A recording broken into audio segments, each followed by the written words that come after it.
Hi everybody, welcome to my channel, my Bible reading channel. Isn't this beautiful? I hope you can hear me. So let's begin. If you have your Bibles,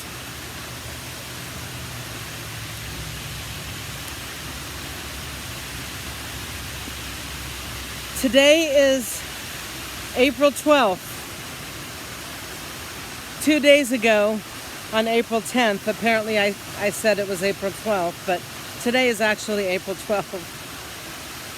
So let's begin. And it starts in Joshua.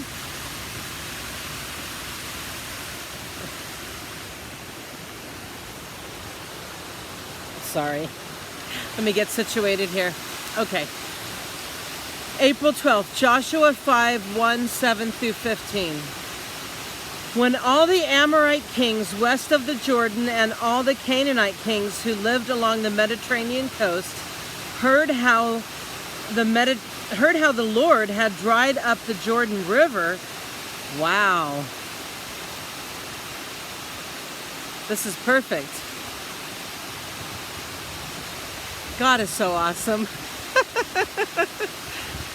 I had forgotten what I had read last night, so this story totally fits with the background. So when the Amorite kings, they heard what the Lord had done with the Jordan River, he dried up the river so the people of Israel could cross. They lost heart and were paralyzed with fear because of them. At that time, the Lord told Joshua, "Make flint knives and circumcise the second generation of Israelites." So Joshua made flint knives and circumcised the entire male population of Israel at Gilboath Harloth. Joshua had to circumcise them because all the men who were old enough to fight in battle when they left Egypt had died in the wilderness. Those who left Egypt had been circumcised, but none of those born after the Exodus during the years of the wilderness had been circumcised.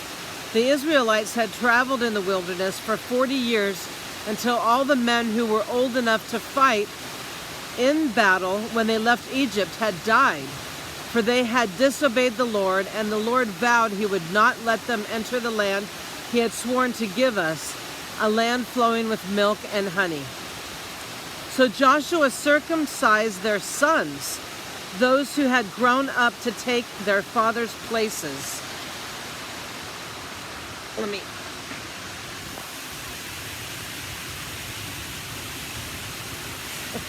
Excuse me.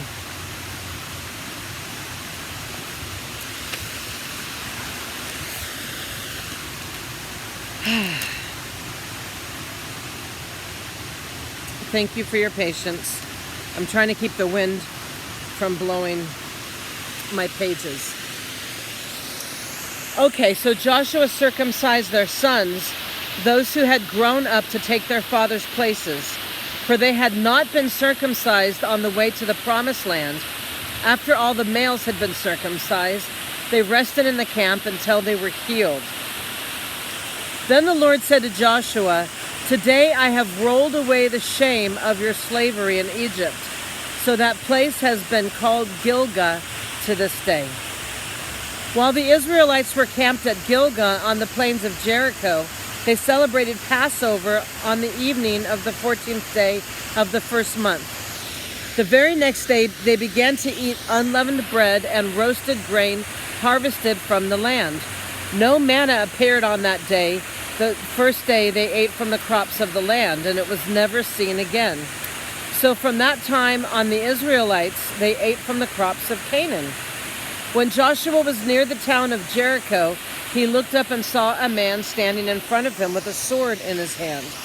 Joshua went up to him and demanded, "Are you a friend or a foe?"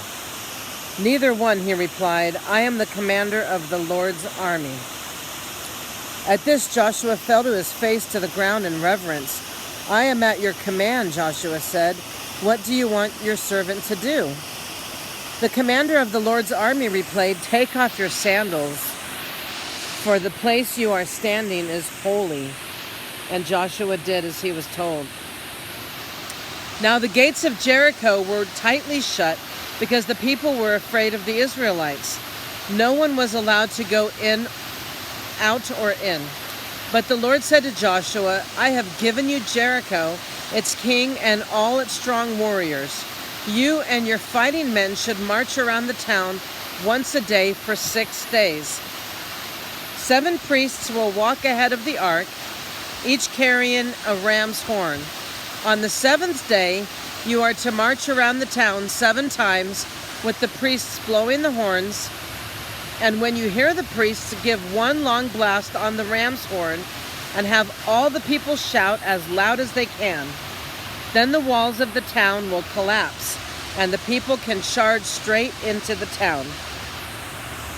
So Joshua called together the priests and said, "Take up the ark of the Lord's covenant and assign 7 priests to walk in front of it, each carrying a ram's horn."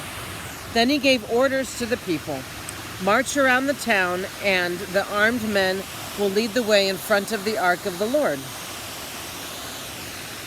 After Joshua spoke to the people, the 7 priests with the ram's horn started marching in the presence of the Lord, blowing the horns as they marched. And the ark of the Lord's covenant followed behind them. Some of the armed men marched in front of the priests with the horns, and some behind the ark, with the priests continually blowing the horns. I don't know if you've ever heard the blowing of a shofar, but I have. I used to be part of this walking group, and we walked up to the mountain and we hiked, and one of them had a shofar, and it was so cool. It was a way for them to call the people together. So it was awesome. So, where was I?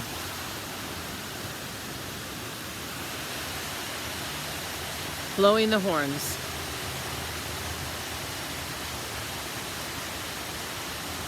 "7 priests will walk around the ark, each carrying a ram's horn. On the 7th day, you are to march around the town 7 times with the priests blowing the horns.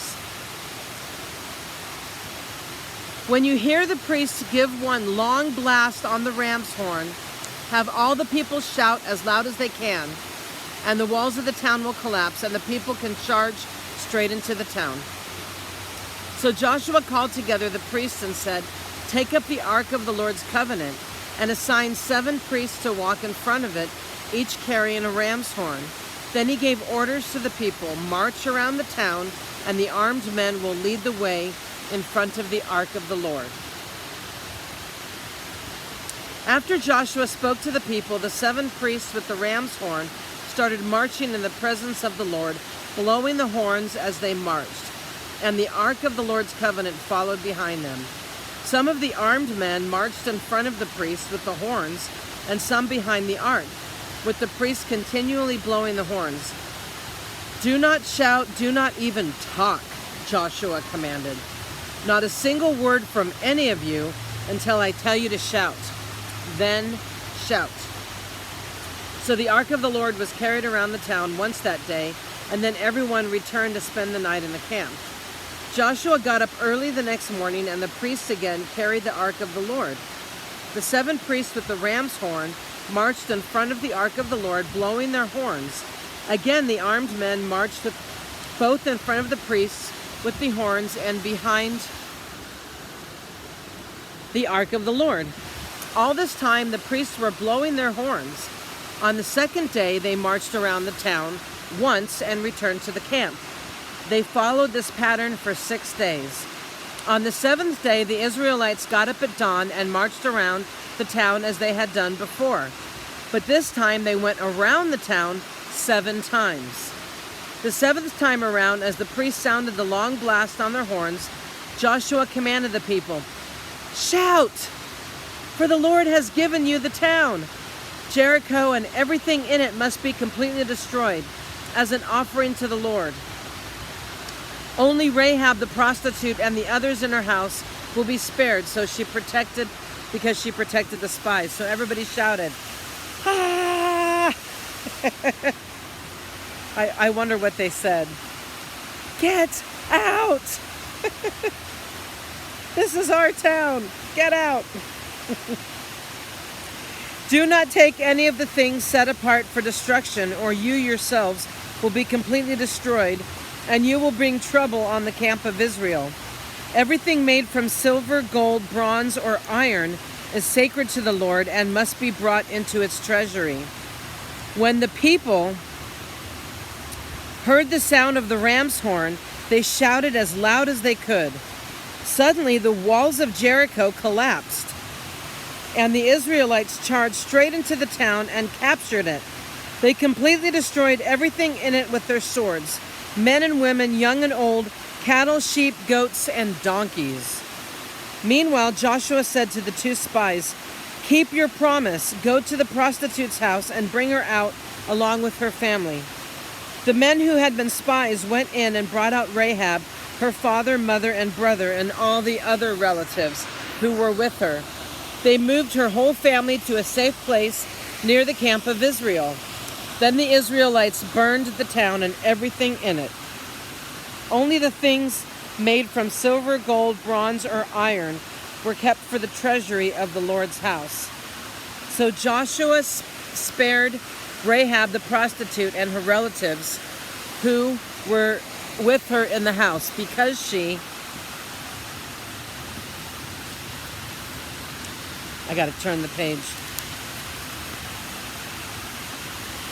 had hidden the spies Joshua sent to Jericho, and she lives among the Israelites to this day. At the time Joshua invoked this curse. May the curse of the Lord fall on anyone who tries to rebuild the town of Jericho. At the cost of his firstborn son, he will lay its foundation. At the cost of his youngest son, he will set up its gates. So the Lord was with Joshua, and his reputation spread throughout the land. But Israel violated the instructions about the things set apart for the Lord. A man named Achan had stolen some of these dedicated things, so the Lord was very angry with the Israelites. Achan was the son of Carmi, a descendant of Zimri, son of Zerah, the tribe of Judah. Joshua sent some of his men from Jericho to spy out the town of Ai, east of Bethel, near Beth-aven. When they returned, they told Joshua, "There's no need for all of us to go up there. It won't take more than 2,000 or 3,000 men to attack Ai. Since there are so few of them, don't make all of our people struggle to go up there." So approximately 3,000 warriors were sent, but they were soundly defeated. The men of Ai chased the Israelites from the town gate as far as the quarries, and they killed about 36 who were retreating down the slope. The Israelites were paralyzed with fear at the turn of events, and their courage melted away. Joshua and the elders of Israel tore their clothing in dismay, threw dust on their heads, and bowed face down to the ground before the ark of the Lord until evening. Then Joshua cried out, "O sovereign Lord, why did you bring us across the Jordan River if you're going to let the Amorites kill us? If only we had been content to stay on the other side. Lord, what can I say now that Israel has fled from its enemies?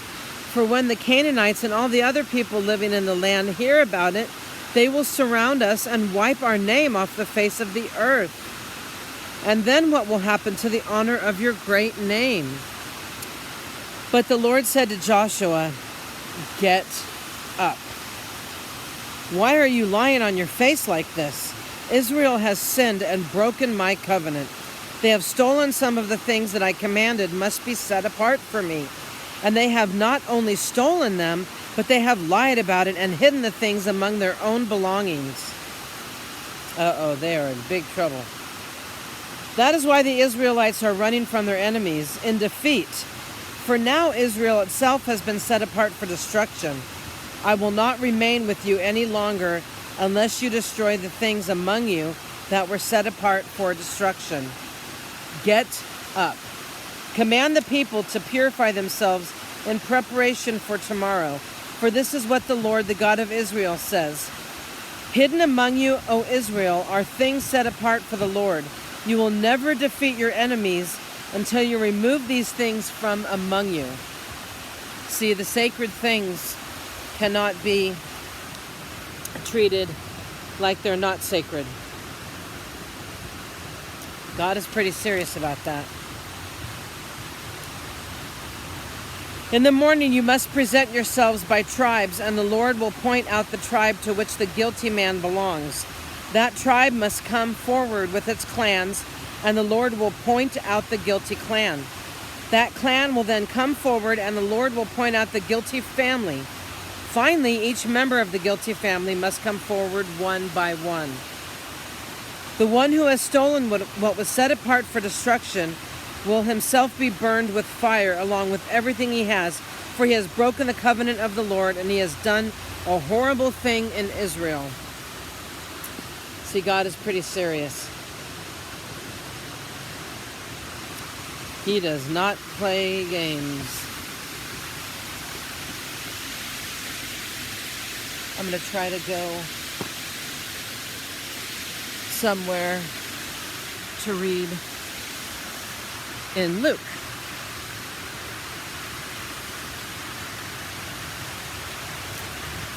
Oh, okay.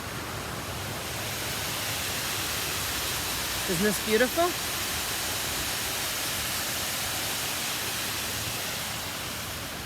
Okay.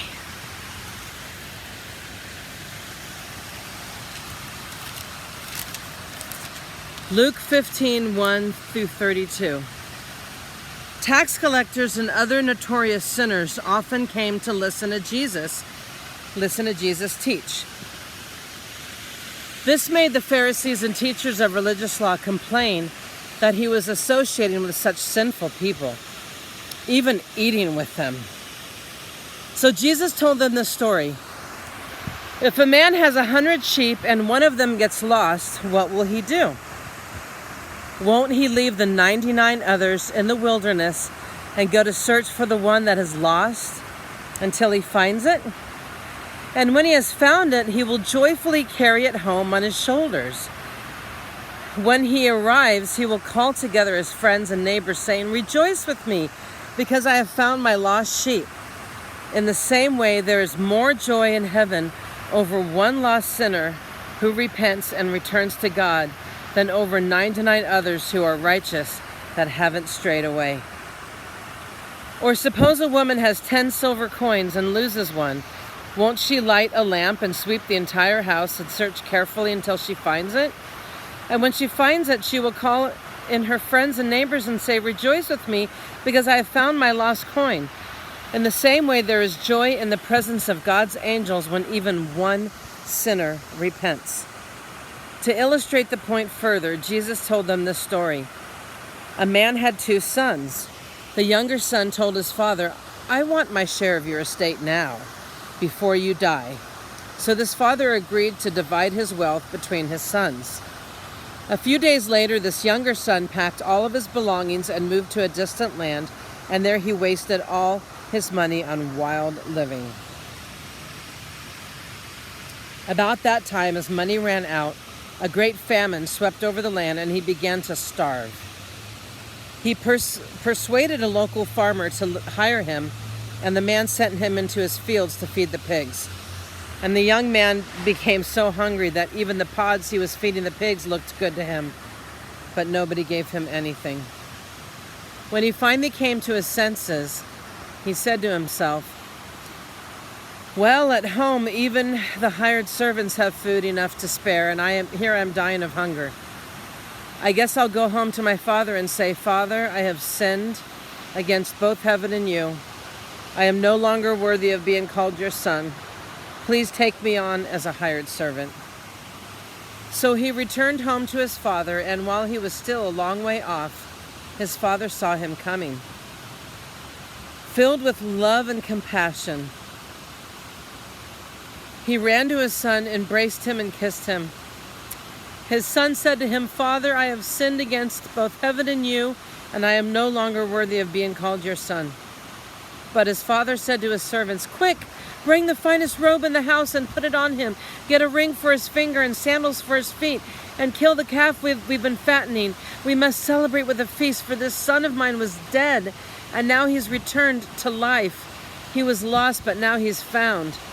So the party began. Meanwhile, the older son was in the fields working. When he returned home, he heard music and dancing in the house, and he asked one of his servants, "What's going on?" "Your brother is back, and he was told that your father has killed the fattened calf, and we are celebrating because of his safe return." And the older brother was angry and wouldn't go in. His father came out and begged him, "Please, please come in." But he replied, "All these years I've slaved for you and never once refused to do a single thing you told me to do. And in all this time you never gave me even one goat for a feast with my friends. Yet when this son of yours comes back after squandering your money on prostitutes, you celebrate by killing the fattened calf." And his father said to him, "Look, dear son, you have always stayed by me, and everything I have is yours. We had to celebrate this happy day. For your brother was dead, and he has come back to life. He was lost, and now he's found." Psalm 81, 1 through 16. See, God loves it when He loves it when we come back to Him. He loves us so much. Psalm 81, 1 through 16. Sing praises to God our strength. Sing to the God of Jacob. Sing, beat the tambourine and play the sweet lyre and the harp. Blow the ram's horn at new moon and again at full moon to call a festival. For this is required by the decrees of Israel. It is a regulation of the Lord, of the God of Jacob. He made it a law for Israel when he attacked Egypt to set us free. I heard an unknown voice say, "Now I will take the load from your shoulders. I will free your hands from your heavy tasks. You cried to me in trouble, and I saved you. I answered out of the thundercloud and tested your faith when there was no water at Meribah. Listen to me, O my people, while I gave you stern warnings, Israel. If you would only listen to me, you never have a foreign god. You must never have a foreign god. You must not bow down before a false god. For it is I, the Lord your God, who rescued you from the land of Egypt. Open your mouth wide, and I will fill it with good things." But no, my people wouldn't listen. Israel did not want me around, so I let them follow their own stubborn desires, living according to their own ideas. Oh, that my people would listen to me. Oh, that Israel would follow me, walking in my paths. How quickly I would then subdue their enemies. See, if we would just listen to God, He will subdue our enemies. We don't have to fight. He fights our battles for us. How soon my hands would be upon their foes. Those who hate the Lord would cringe before Him. They would be doomed forever, but I would feed you with the finest wheat. I would satisfy you with wild honey from the rock. And to end today, we have Proverbs 13:1 that says, "A wise child accepts a parent's discipline, and a mocker refuses to listen to correction." So thank you for joining me today, and I hope you enjoy this beautiful river. God bless you, and I hope that I get to read to you tomorrow.